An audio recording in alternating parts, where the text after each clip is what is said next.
Welcome to Cake Playground, where it's all about the fun. This lesson is on how to make your own cake pedestal. You can customize your cake pedestal to really showcase your cake, like this one, or as used in this pink heart lattice cake. We're going to cover a styrofoam pedestal cake dummy with some piping gel. The piping gel will help the fondant stick to the styrofoam. You want to be sure and cover the top, the sides, and be sure and get the edges. Roll out some fondant to about 1/8 inch thickness on a piece of vinyl. Be sure and press down the fondant to stick to the styrofoam dummy, and then you're going to peel back the vinyl. After you've removed the vinyl, press the fondant down to the top of the cake and then gently work with the side of your hands around the edges. Because the sides of the pedestal are curved inward, there's going to be some issue with the fondant pleating as you go. To help prevent pleats, work slowly, pull the fondant away, and then press gently with the side of your hand. Take your time and have some patience. Now you'll notice here I'm going to pull a little bit roughly and I tear the fondant a little bit. No worries. You can just pinch it back together with your fingers and massage it with the side of your hands. So you're going to continue working slowly, pulling out the pleats, massaging with the side of your hands until you get completely down to the base of the pedestal. Now you're going to cut away the excess fondant with a pastry wheel. Using a spatula, turn your pedestal upside down. We're going to use a pair of scissors to cut off any excess fondant. At each stage of the cutting, with the pastry wheel and with the scissors, I just take a little bit off at a time so I don't overcut the fondant.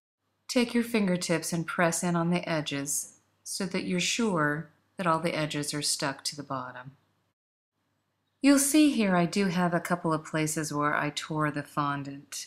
So I'm going to take some of the scraps and use them as a patch on the fondant. I'm working it in with my fingertips and we'll smooth it later. I'm going to use a spatula now to clean off the bottom edge, just so the pedestal sits even. Now, turn the pedestal upright and use your hands and fingertips to smooth the seams in the places that were patched. Now I'm going to take a little bit of shortening on my hands and rub it into the places where there are some creases and patches. The shortening helps to smooth out the fondant. So take your time to smooth and polish the fondant with your fingertips and the side of your hand. Remember, it doesn't have to look perfect. After you've smoothed the fondant, you can use a pastry wheel to do one last trim around the base. And then we're going to use a quilting wheel to provide lines of texture on the pedestal. Go all around the pedestal so it looks like this. You'll see here that I took a small heart cutter and imprinted the base.